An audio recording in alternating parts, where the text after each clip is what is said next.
With over 400 celebrity interviews and tons of pop culture nerdiness, Too Opinionated is a safe haven for your inner geek. Find us at Meisterkhan.com or on YouTube under Meisterkhan Pod. And please subscribe. It would really help us out. Thanks, everybody. Hi, everybody. Welcome to another edition of Too Opinionated. I'm so excited today. I've got actress Lauren Buglioli with me. So welcome, Lauren. Thank you. Thank you. I was so happy that you wanted to be on the show. It's so exciting. I'm such a fan of yours. Oh my gosh, of course. And thank you. I so appreciate that. That means the world to me. Yeah, it's been fun seeing you pop up in different things. That's a very nice way of saying sometimes you're terrifying. I did not mean it that way. Listen, I'm just very conscious. I had a neighbor who recently was like, "Oh, I saw you in this film." I'm like, "Oh no, you're going to be afraid to live next door to me now, aren't you?" So I think I just assume you saw me play a monster. That just means that you're a really good actress. Thank you. Thank you. I hope so. I hope you're not scared of me. She's terrifying. I was too scared to tell her that she was terrifying. Yeah. Before we started rolling, I was just screaming at you, just making unreasonable demands. So Lauren, let's start this way. Tell me a little bit about your background. What got you into the entertainment business? What made you want to become an actress? Awesome. So I was born in Los Angeles, and my mom actually started me in commercials when I was a kid. Yeah. And she was really smart. She put money aside for college and for my future. And she wasn't at all a stage mom. She just kind of got a sense of my personality and said, you know, there might be something here. And she put me in drama classes. That's just good parenting. It's great parenting. I mean, yeah. She was very smart and very encouraging always. And I think she could tell I really loved it. I like to joke that I, came out of utero belting. I think I just always had the kind of personality that lends itself to entertainment. And she just always said, if you're not having fun, we're not going to do this anymore. You just let me know. Because you see some wild stuff in Los Angeles, apparently, yes, you according do. to my mom as a stage parent. And she said, I just never wanted to be that. She saw other parents trying to sabotage other kids' auditions. So it wasn't scary. It was a lovely childhood experience in the entertainment industry. And then, I started riding horses as a kid and fell in love with that as well, and continued to act, but had some other passions like working with children, but continued training and worked overseas when we moved to London. And then when I moved to New York, kept acting there. So it's something I've always come back to. And, the last couple of years have been very good to me. So I'm just really grateful. Yeah, that's probably a good sign. If you kept coming back, that probably meant that you were supposed to do something with that.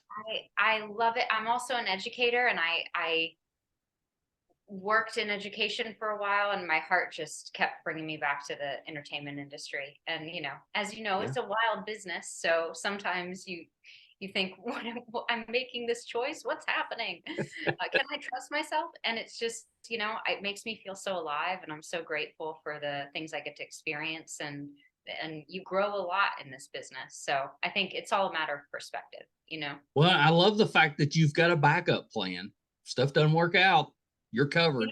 I guess I'll just wrangle some horses and figure something out. Teach some children, wrangle some horses. We'll figure it out.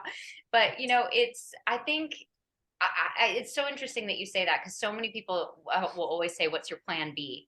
And I'm like, actually, I'm lucky that I have many things that I love, that when I'm not on set, today I was coaching someone for an audition. So to have that education background, that I can teach, that I can do other things that keep me fulfilled, it keeps me from worrying more than I should. Yeah, that's terrific. What level of child are you teaching? What's the grade? Are you elementary school? You high school? What are you? Well, I have a degree in early childhood ed and special ed. So I was a pre-K teacher for the longest amount of time. Yeah. Kindergarten, first grade, second, even 3s and 4s. But I like to joke that I have much more tolerance for children than adults, because we should know better when we're adults, you know? Like That's true. we should know to be kind. This should be a basic thing. But you know, I'll start a pre-K class for adults, maybe. You say it jokingly, but it's not a terrible idea. Lesson 1, kindness. Finger painting and hugging. That'll be the curriculum, you know? Yeah. Yeah. That should be a mandatory adult class. I really think so. I think we could all use more finger painting and hugs, to be perfectly honest. Yes. You know, when I was in school, I hated art class because Really? I'm terrible with any type of art or drawing, painting, terrible at it. But now I'm thinking finger paint. I might be into that. Listen, I mean, look at Pollock. He splatter painting, you know? He did well for himself, so you never know. Well, I mean, if you think I'm on level with Pollock, okay. There you go. I'll give it a try. I'm just going to assume. I'm going to make that assumption. I hope your instincts are better than that. Did you compete with horses growing up? I did. Yeah. And I absolutely loved it. It took over my life for a long time. I taught horseback riding in London at Hyde Park Stables. I absolutely loved it. And traveled around the States competing. And it was great. It taught me so much. I'm not really athletically inclined, so that's my sport of choice. I tried out for the volleyball that team. counts. Was dodging the ball at volleyball, tryouts. So that's my sport of choice. Yeah. And I love it. And hopefully I'll do a Western one day. Well, that was my next question. Have you got to ride a horse on camera yet? I haven't yet, but I would love to. Do they know? Listen, we're putting it out there. Your check's in the mail, Michael. We're here today to. I'm gonna make some phone calls. Yeah, thank you. You would totally fit into a Western. I would love it. Listen, your lips to Mr. Sheridan's ears. Do you have a good quick draw? You know what? I have not had to draw gun quickly as of late, but I trust that I could if a camera was rolling. So yeah. You got to practice that ahead of time. You got it. Well, maybe not. I guess you could be in a Western and not have a gun, but we'll see. You might not last too long. I know, right? She's on a really fast horse, though. Yeah, exactly. It's just all about the horseback riding. How long did you live in London? I was there 8 years. Oh, very good. Mm-hmm. You didn't pick up any accent? I didn't. I know people are always wildly disappointed. People think I'm lying, but I went to the American school in London, and I actually fought to keep my accent because I would go out for auditions and I'd be playing the American girl, Well, and yeah. I had a leg up. So it was nice. Yeah. Trying to keep it. Yeah, I guess that's true. You don't think about that, but just like here, we're looking for people that have a British accent, but they're probably looking for an American accent on occasion. Right. Yeah. Can you do an accent if you need to, though? I can. Mm-hmm. Okay. So British TV movies not out of the picture. Not out of the question at all. I'd love to go back and work in the UK. Yeah, I feel like we're just manifesting today. I'm putting out. I think so. They have some really good programming. Yeah, I'm going to call you when I get a Western and when I work for the BBC. I'll let you know that it worked. Although, just from an American viewpoint, it seems like 95% of their programming is police shows. Oh, they do have a lot of. They got a lot of them. Yeah, they do. That's a really good point. Yeah. Mm-hmm. So interesting. Yeah. We may have to work on that quick draw. Yeah. I will. I'm on it. So you're in the new one is a Jazzman's Blues. Mm-hmm. With that. Yeah. So my wife super excited to see this one. She's very artistic, very musical. She was very excited. I was like, I don't know. I knew nothing about it. I was like, okay. But she was right. Oh, really good. Really good. It really, I mean, it wrecks you. It's a beautiful story. It's really good. Everyone have tissues at the ready. So I'm so glad you enjoyed it. And I'm sorry about being a monster. Well, my problem is I never want to watch anything. I'm just like, no, I don't want. But then when I watch it, I'm like, oh my gosh, I love it. And I'm very emotional. So I was emotional. That one will get you. That one will get Yeah. you on so many levels. Yeah. I mean, admittedly, it doesn't take much with me, but that one definitely got me. Yeah. I love it. People walk away from that film, I think, processing it for a while. There's a lot to unpack there. And it's a beautiful story. Well, talk a little bit about your role in the movie. Who do you play? I play Margaret, and it's a heartbreaking love story, Jazzman's Blues, and there are a lot of obstacles that come in between our two leads, played by Saleha Pfeiffer and Joshua Boone, and I'm one of those obstacles. That's a really nice way to say I am a terrible human. No, I was going to say that's a good way to say it, though. She's a product of her time and very unfortunate points of view. And I just think it's a beautiful story about how love will endure in the face of evil and hate. And I was grateful to be a part of that story and to serve the story even as that character. She's so was it difficult to play that character? Were you able to just walk away from it when you were done filming? It's when it's a point of view that you don't identify with. I think the first challenge as an actor is to not judge the character, because you want to bring humanity to them, and you want people to be able to watch the story and process it for themselves without hitting them over the head with the message, right? So it's uncomfortable for sure. It's something that people don't really prepare you for when you're training. Yeah. And you will play all types of people, and people who you really disagree with their point of view. But that's a beautiful thing about exploring humanity and being an actor, is especially always, but in the moment in time we're in, I think is an important time to tell this story and allow anyone who needs to do any kind of self-reflection to do it. That's a good way to put it. I like that. Thank you. But I'm very uncomfortable. I'll be honest. It's a very uncomfortable thing. Well, so when you get a role like that, what's your process? Do you try to find things that you like about the character so that you can play it, or does that not matter? I try to bring empathy to every character. Yeah. And then I get really curious about people in my environment, people in interviews in the world who have very strong points of view and believe what they believe, and just and watch. I'll watch interviews sometimes with people saying things that are so hateful, but with all all the dedication to that point of view that they can muster. And it's just, I think it's saying, okay, there's a reason that stories like this need to be told, so people can see. I don't want to just go looking for those. People need to see that represented. And sometimes hate and ignorance is quiet and said with a smile, and it's haunting. Yeah, so, that's the scary type, I think. I know, me too. Sneaks up on you.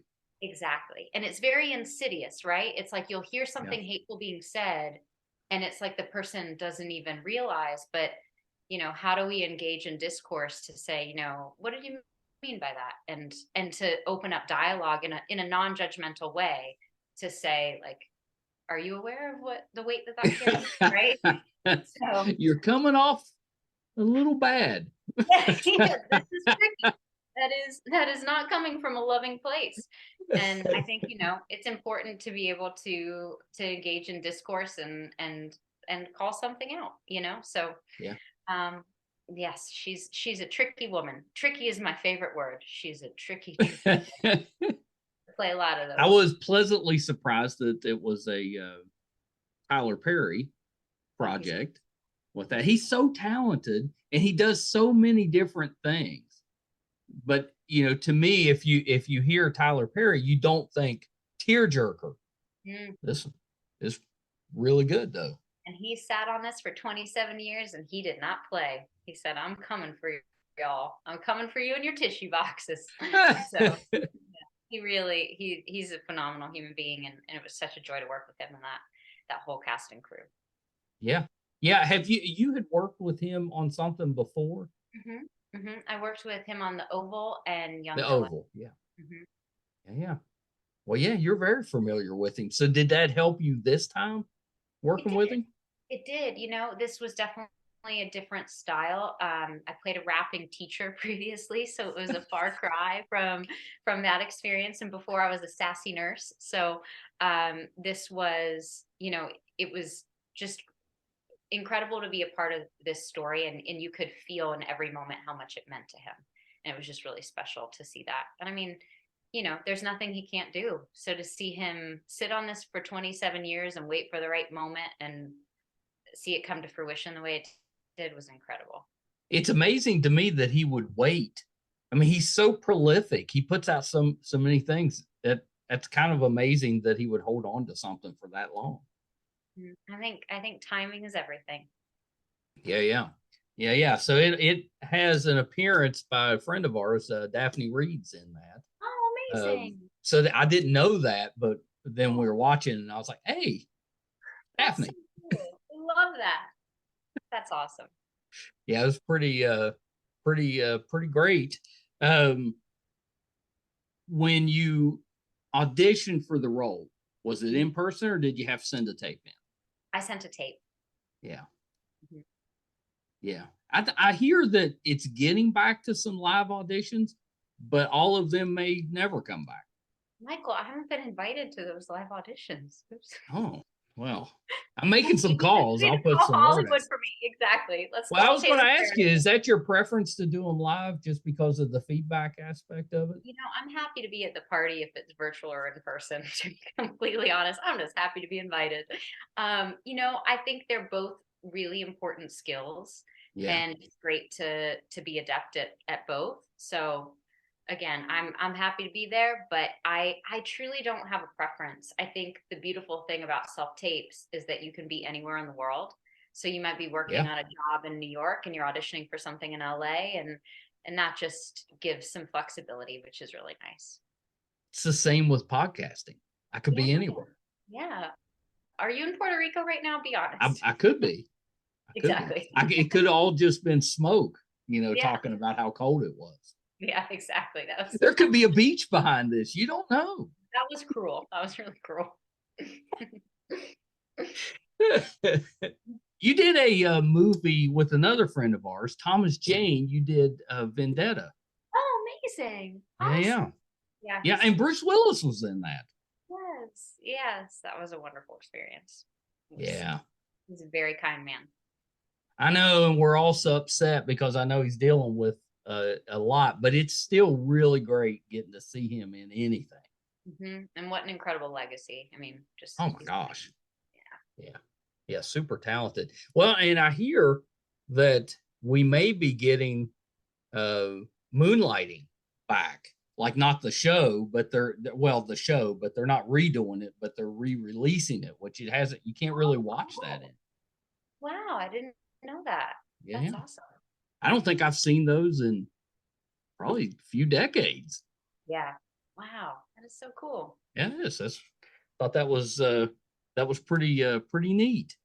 I also saw you show up on an episode of FBI. Oh, thanks. Yeah, I'm very grateful for that. It really, there's so much for any actors listening. There's so much that happens behind the scenes that then the right job will fall into place that people don't realize how hard you work for these opportunities. Yeah.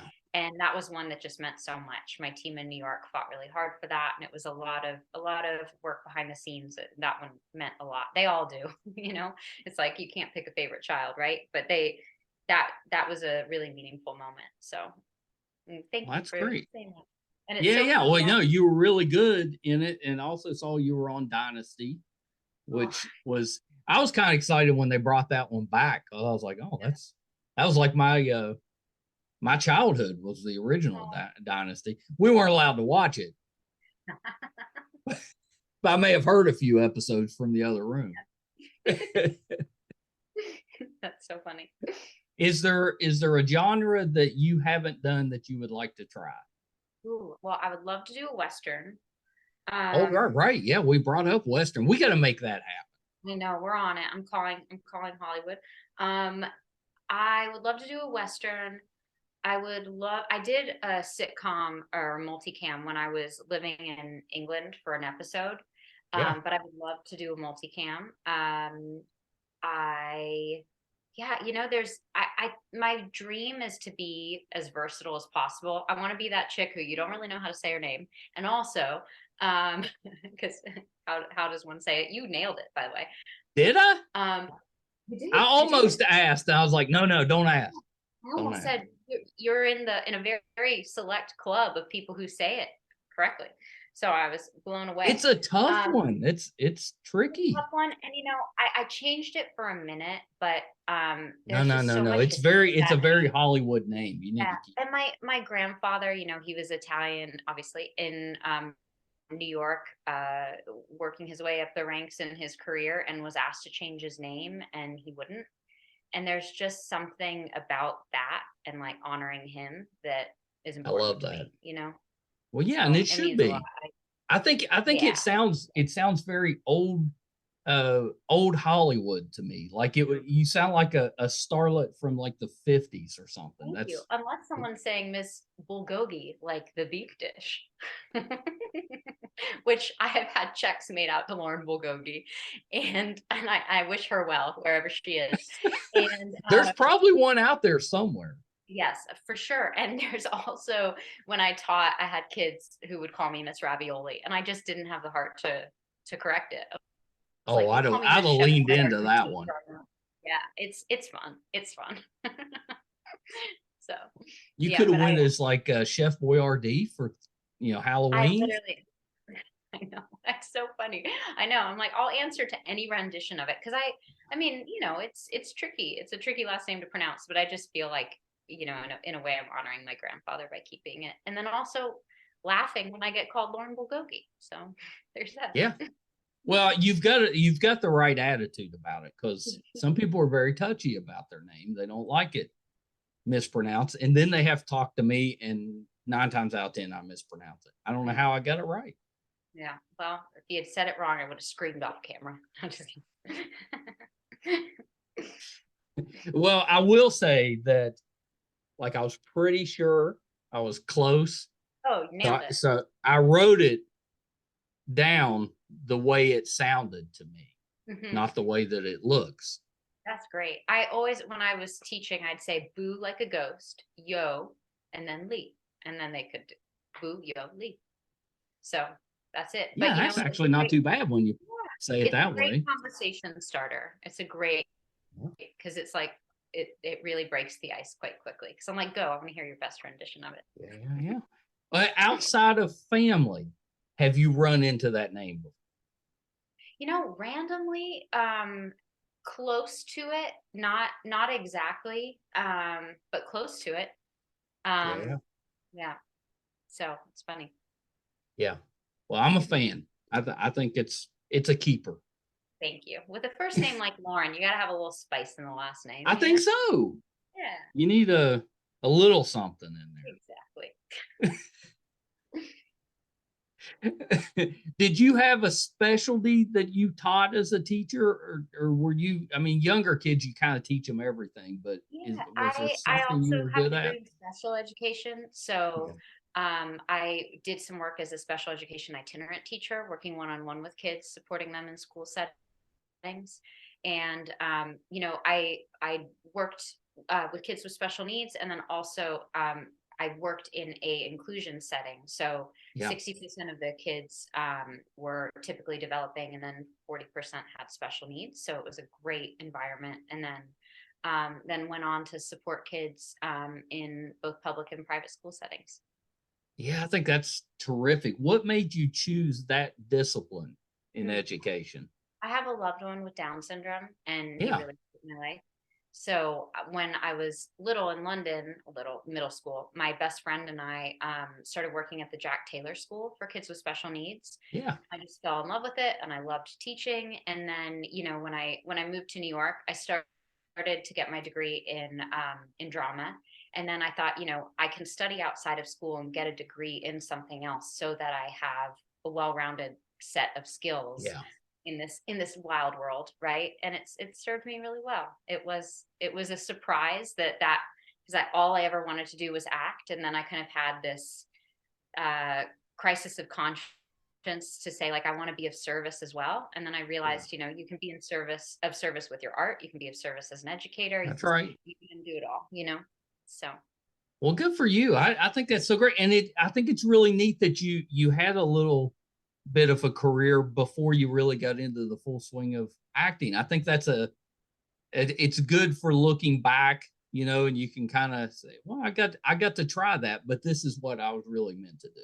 And it gives me peace to say there are things that I love, so I don't have to be afraid. Yeah. There's so much fear in the industry that I'm in, and to say, I will always be able to be an artist on no matter what scale it is, but to have something else I love that I know, I can show up and be of service in that industry as well is really important to me. And last night I had an audition and where I was interacting with a child that I was drawing on stuff from my teaching career that I thought, that's so That's unique, awesome. like such a unique experience that I'm so grateful that I know that story and I can tell it in an honest way. So, you got to live your life as an actor as well.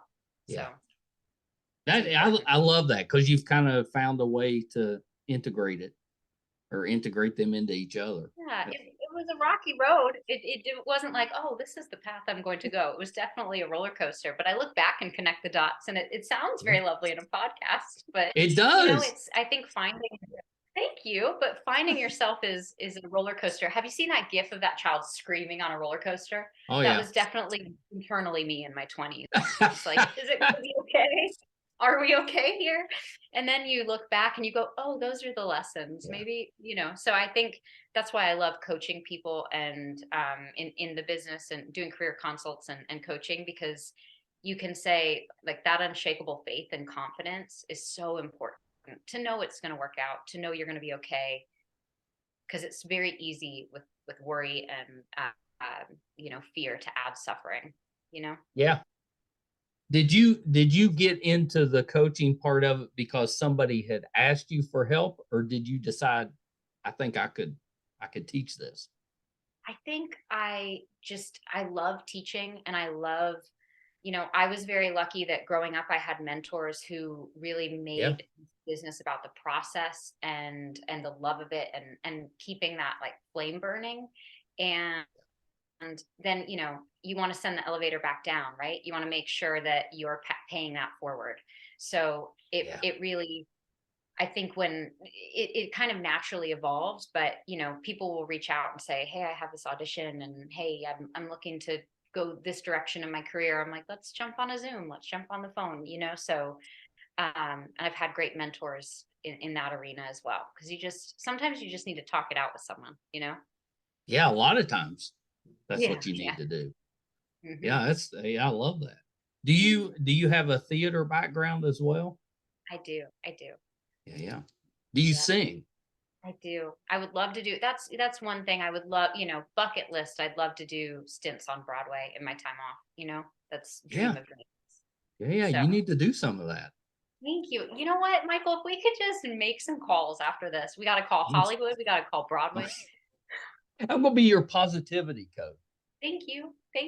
You should do that. Need it. We all need it. Thank you. It's so funny. I love my mom so much. And she'll be like, you know what, Lauren, I think you need to work with Reese Witherspoon. And I'm like, let me call her. Let me call her real quick.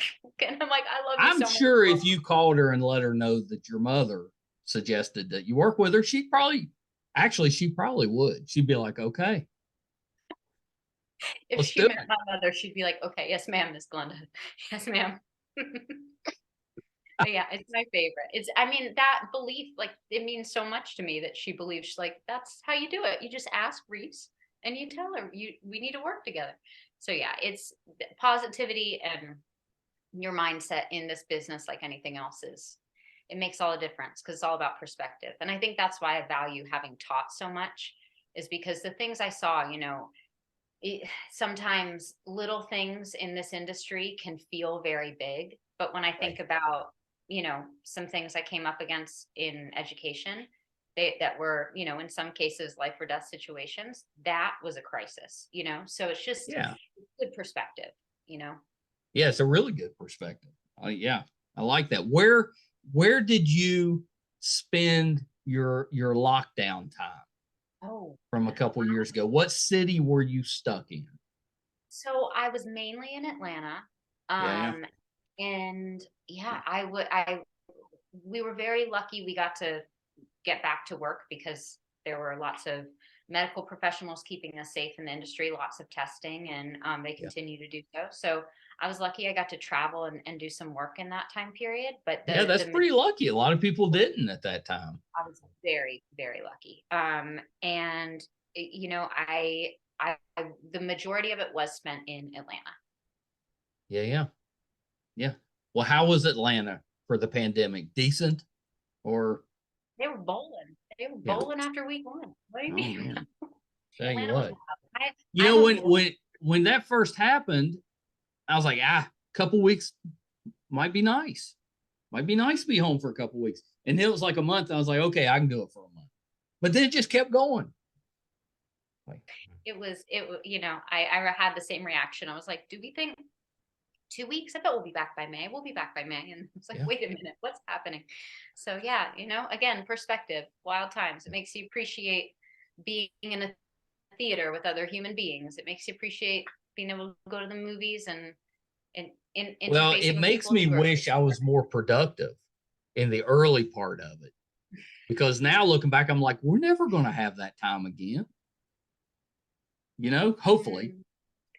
I think it's so interesting. We saw all those memes and stuff that was like, write your novel and Yeah. get your 6-pack abs. And I'm like, you know what? Or do the best you can, because it is a collective trauma. Like, Nailed it's it. a lot. Yeah, we're all doing our best. I'm like, There you know was what? no I'm just 6-pack abbing type of stuff going on. There was no exercise equipment available. no, listen, we're all doing the best we can. You know? I'm never going to look back on my life and say, I'm really glad I did all those sit-ups. I really lived all those sit-ups. Yeah. Well, I'll do it. I'll do the bare minimum. Thank you. Yeah. At a certain point, all I did was eat. I was just like, fine. I'm just going to eat. We all did the best we could. I feel you. I said I had a little bit of a pandemic cushion, a little protective layer, just a little extra safety. Yeah, I like it. That's a nicer way to say it. Yeah. Little cushion. I think, if another pandemic hits, I'm already ready. It's a safety. It's a safety I'm in pandemic shape right now. Stop. Oh. So I know we need to wrap up, but let me ask you about another one. I saw you're going to be in something called Florida Man. Mm-hmm. Tell me about that one. It is a wonderful 8-episode story about a gentleman who is chasing a mobster's girlfriend down in Florida, where nefarious behavior takes place. Of course. And of course, it's Florida. And I catch wind of some criminal activity and I play a newscaster, a local Orlando news anchor named Caitlin Fox. Yeah.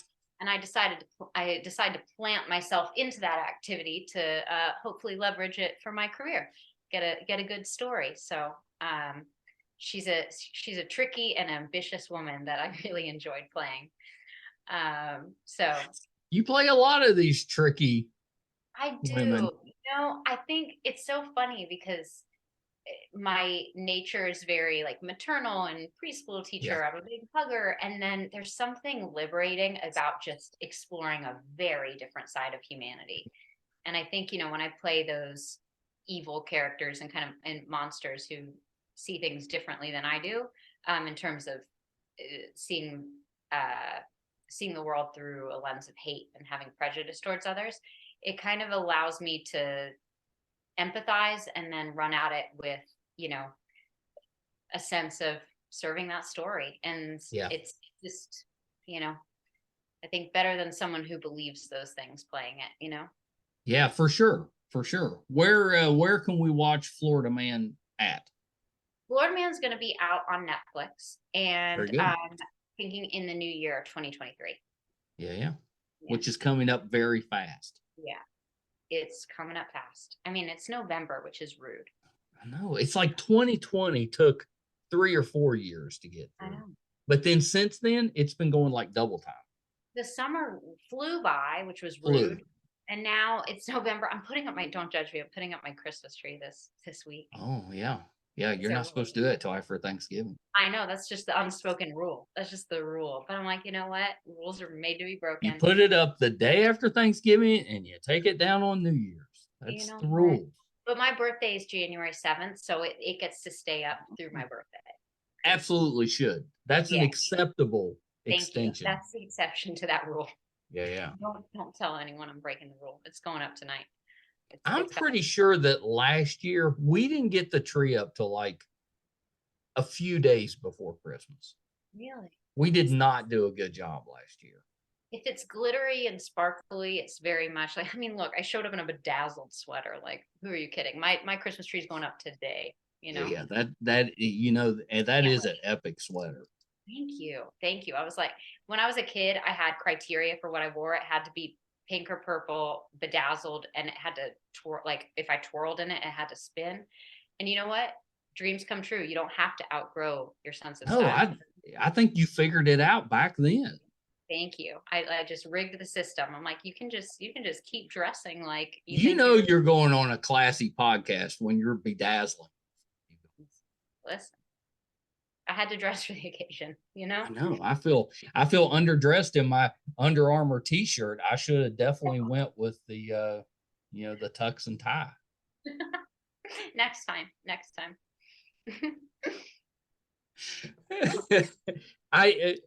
As coincidence would have it, I've just bought my wife a bedazzler to use on her hair. We were in Austin at the Austin City Limits, the music festival, and that was the thing. All the girls were wearing the little bedazzled things in their hair, which they used to do when I was younger and stuff. I hadn't seen that in years, but I guess it's making a comeback. Well, you can't just go out and buy a bedazzler. No, because it's old stuff. That's right. eBay. Do you know anyone who ever did glamour shots in the mall as a kid? Yeah, of course. Yeah. I mean, the days of glamour shots, like everything was bedazzled. The hair was very clean. Come on. I was raised. I'm an 80s kid, so I was, Same. At that time I had a bunch of hair, but everybody did. Big hair was the thing. That's so funny. Yeah. I'm glad your wife is bringing the bedazzler back. It's about time. Bringing it back. See, I'm okay with that. I don't really want the big hair to come back. That's okay. Yeah. We'll let that go. We'll just glaze over that. There's so much hairspray. Damaging amount. I mean, and how did we not know we were messing the environment up? They came in like these huge metal cans, that were like as big as you were. And, your spray, and it took like a whole can every time you used it. Yeah. Oh, no. Forget everything else. I'm pretty sure that's the cause. Yeah. Listen, not wrong. Aquanet. Exactly. Oh, man. Well, Lauren, thank you so much for taking a little bit of time with me. I'm such a fan of yours. I can't wait to see what you've got coming out, because even though some of your characters may not be the most likable, you play them really well. Thank you. I really appreciate that. I like to joke that, I ran into some mean girls as a kid, and now I get to use all that material, I took my oldest to see Mean Girls. She was young, but probably middle schoolish age, somewhere in that range. And I thought, I'm gonna take her. She wanted to see it. I was like, I'm gonna take her. Well, I just thought that movie was hilarious. It's so good. I was having the best time. And I look over at her and she's crying. Oh, And I was like, oh no, what's the matter? And she said, they're just so mean. oh, bless her heart. How old is she? Well, now she's 28, but Yeah. at the time, Yeah. but Oh, I still bring it up with her. She still won't watch it. She's like, Dad, I can't watch that movie. Did she see the musical? Oh, I don't know. Yeah, there's a musical now too. It's great. Yeah. Do I've you know seen what character I am in Mean Girls? What character? Do you know the girl who's at the gym and she's crying and she's like, I just want us all to hug each other and eat a cake made of rainbows? That's me as a person. Like I'm very self-aware. Oh my And gosh, I just I send love that gift that. to people all the time. Because you got feelings, but then you just become an actor and you use them. Yeah. I know that I learned that on Wednesdays you wear pink. Wednesdays you wear pink. What character are you if you had to pick one? Oh my Lord, I don't know. Because they were also kind of rough. I don't know. That's not a group I probably would have been hanging out with in high school. Fair. If you said Regina George, I'd sign off really quickly, I just leave the meeting. She was just misunderstood. Okay, Yeah, that's generous, Michael. No. Looking back, that was such a good cast. So good. I mean, you kind of realized it then. They were kind of big then too, but just looking back, I'm like, oh my gosh, that was a really good cast. Have you revisited 30 Rock if you like Mean Girls? Because Tina Fey. 30 Rock's so good. That's a show I can rewatch. It really is, and like the second time through, better than the first. Yes, yeah. Because you catch a lot more. Yes, and that's when I'm like, this writing is just so brilliant that a second time you're like, oh, how'd I miss that? Yeah, she's crazy good as a writer. Good actress, but crazy good as a writer. Well, Lauren, so a couple of things before we wrap up. Anything else that you're working on that we can kind of keep an eye out? You keep an eye out for Bad Monkey on Apple TV Plus. I wanted to ask you about that, but I thought it was older. I didn't realize that was coming out. It's coming out. And then there's a film called Cinnamon with opposite Damon Wayans. So really excited about that one. And very nice. That's a couple of big projects because Apple only puts out like really good TV. Thank you. Seriously, when I'm down, I'm gonna call you. I'm gonna be like, please. You need to call me. If you're on an Apple show, they've seen something because they only do good stuff. You might have made a mistake, Michael. Wait till it comes out. No, I'm going on that. I have never seen a bad Apple. Oh, it's no. I mean on me, not on the show, because the show is brilliant. I'm very self. No. I'm confident. It's an incredible story. It's really incredible cast, very funny. From the creators of Ted Lasso. So incredible. I know. Can't go wrong there. Wild. But it's not a comedy though, right? It's led by Vince Vaughn. So he is. I saw that he was going to be in that. That's why in my head, I was like, how did I miss that? How did I not see a show with Vince Vaughn? Well, now it makes sense. Hadn't come out yet. Brilliant. And I get to work with Meredith Hagner, who's incredible. She was in a show called Search Party on HBO. If you got to see that. Love Search Party. Oh my gosh, amazing. You're good people. I love that. Yeah. The funny part about that show is every time a season ends, I think, well, that's it. And then another one comes out. Yeah, and it's wild. The next season's even more wild. John Early's so funny in that. Oh my god. Yeah, we were watching it because it didn't start on HBO. Mm-hmm. It was on something else, but that's where we started watching it, and then we followed it. Yeah, so good. I love that not everybody's seen that show. That's so great. That's a good show. Yeah, so good. It's very quirky. Mm-hmm. Yeah, I like quirky. I do too. So the last thing before we go, where can we find you on social media? I am on there, Lauren _Buglioli, BUGLIOLI. And I am on Instagram. I'm on a little social media break till the new year, but when I'm back, I'll be posting ridiculous things, and I hope to see y'all on the interwebs. Are you actually able to take the break? I have to. I give myself a break 2 times a year. And it's when I find, honestly, I think it's important to have a presence on the interwebs, right? But I Yeah. think I love to get really present over the holidays and give myself time to decompress and let my nervous system reset and not be, too addicted to my phone, Yeah, I actually really love that. That's not easy to do. How long does a break last? So today's Like November 6 hours. 17th. Yeah, 3 minutes. I've actually been on my phone this whole time. No, November 7th. Today's November 17th. I'll go back on after my birthday on January 7th. Oh my gosh, that's a I know. break. And you do I that know. twice a year? I'll do I'll do another break for a month.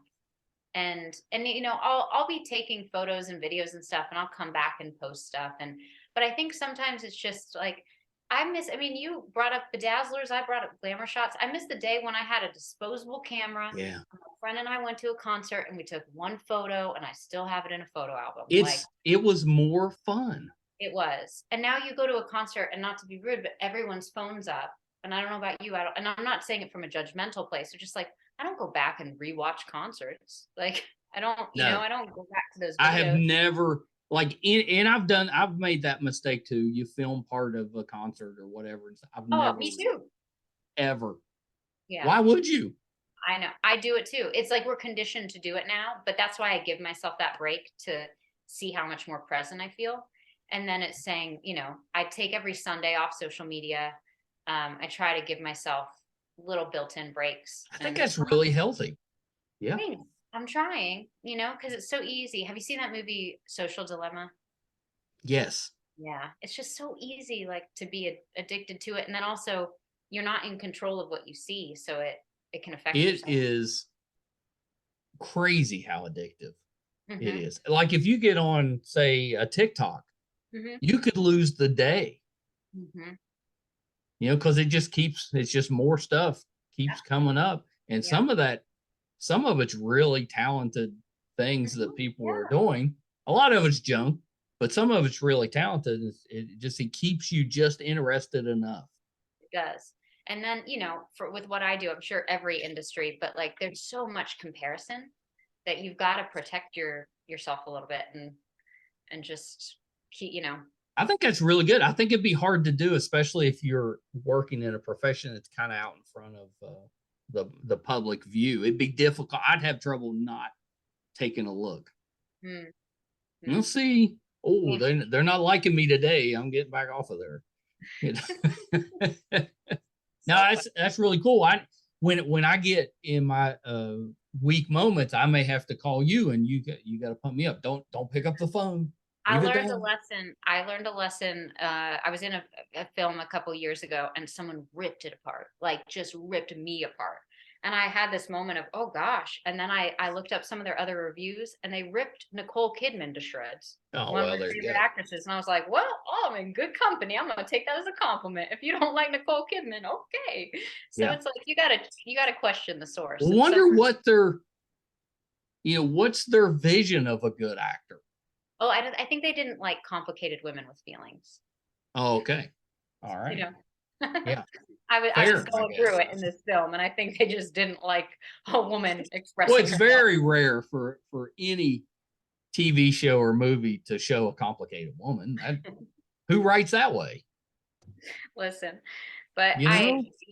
I think you always got to question the source, and like it's very easy for someone to say something nasty behind a screen, but Well, that's the whole problem with social media is it's too easy to detach ourselves and yeah. forget that there's people on the other end of whatever we're putting out there. Mhm.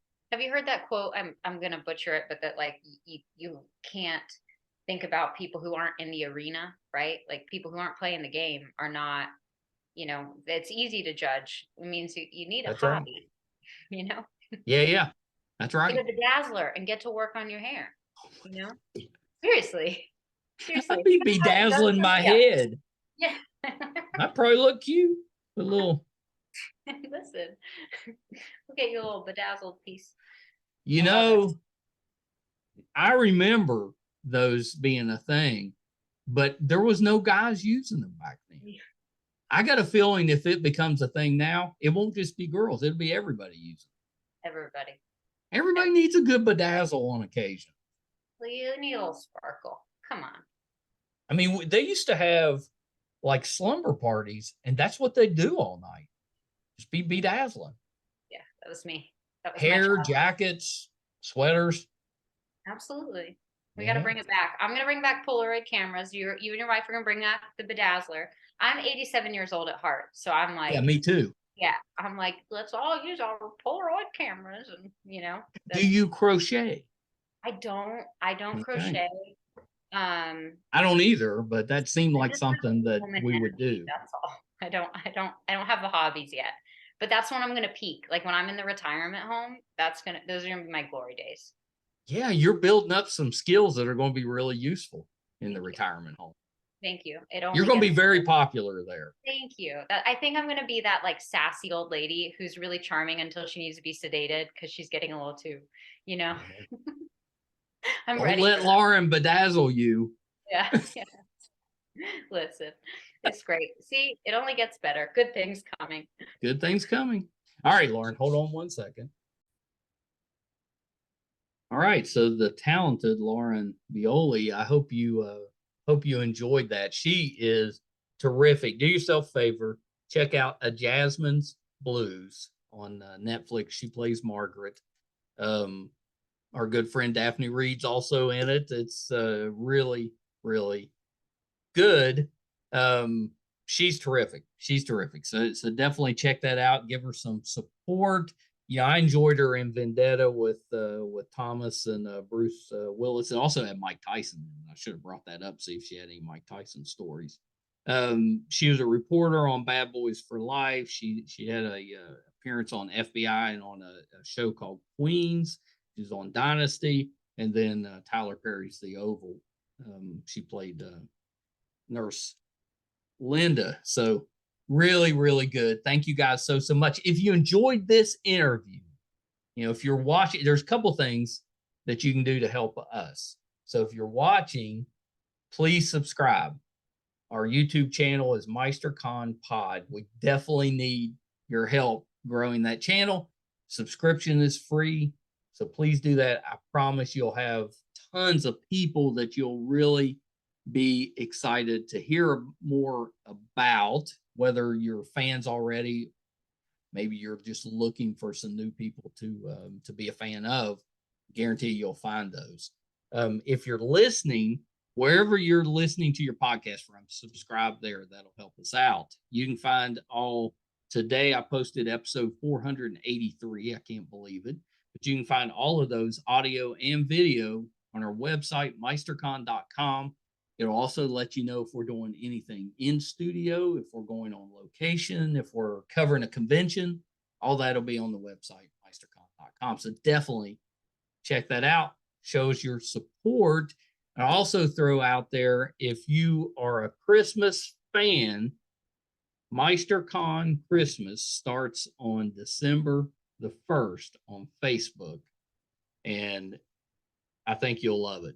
It is nonstop Christmas memes for 25 days, at least one an hour, sometimes two an hour, but all the way up until Christmas. So if you need a good laugh or a good memory, check that out, Meisterkhan on Facebook coming December 1st. It's our most popular event. Every year we get so much interaction and positive vibes from our Meisterkhan Christmas. So check that out. Thank you guys so much. Till next time. Bye, everybody.